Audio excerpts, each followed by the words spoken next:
बच्चे सवेरे सवेरे उठ बाबा से मीठी मीठी बातें करो।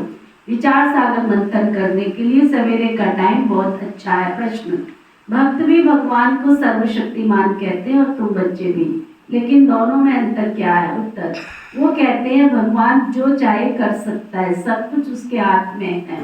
लेकिन तुम जानते हो, बाबा ने कहा मैं भी ब्रह्मा के बंधन में हूँ। ब्रह्मा सर्वशक्तिमान है। बाप को सर्वशक्तिमान इसलिए कहा जाता है क्योंकि उनके पास सर्व को सद्गति देने की शक्ति है। ऐसा राज्य स्थापन करता है जिसे कोई भी छीन नहीं सकता है। धारणा के लिए सार, सवेरे सवेरे उठकर बाबा से मीठी मीठी बातें करनी है। खुशी की खुराक को खाते हुए अतीन्द्रिय सुख का अनुभव करना है।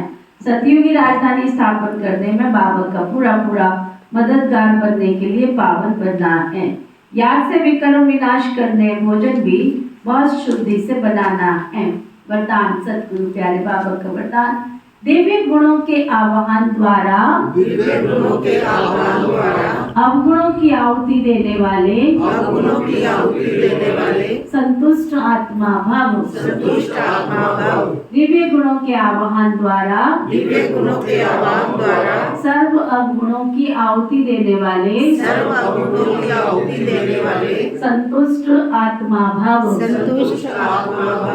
जैसे दीपावली पर विशेष सफाई और कमाई का ध्यान रखते हैं, ऐसे आप भी सर्व प्रकार की सफाई और कमाई का लक्ष्य रख संतुष्ट बनो।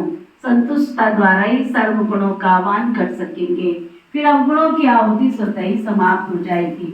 अंदर जो कमियां, कमजोरियां, निर्मलता, कोमलता रही हुई उन्हें समाप्त कर अब नया खाता शुरू करो और नए संस्कारों के नए वस्त्र धारण कर सच्ची दीपावली मनाओ।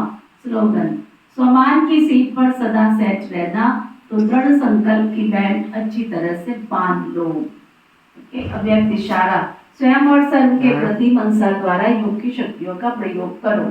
शांति की शक्ति का प्रयोग पहले स्व के प्रति, तन की व्याधि के ऊपर करके देखो। इस शक्ति द्वारा कर्म बंधन का रूप मीठे संबंध के रूप में बदल जाएगा। ये कर्म भोग, कर्म का कड़ा बंधन साइलेंस की शक्ति से पानी की लकीर के विसल अनुभव होगा। भोगने वाला नहीं, भोगना भोग रही हूं ये नहीं, लेकिन साक्षी दृष्टा होकर इस हिसाब किताब का दृश्य भी देखते रहेंगे। ओम शांति।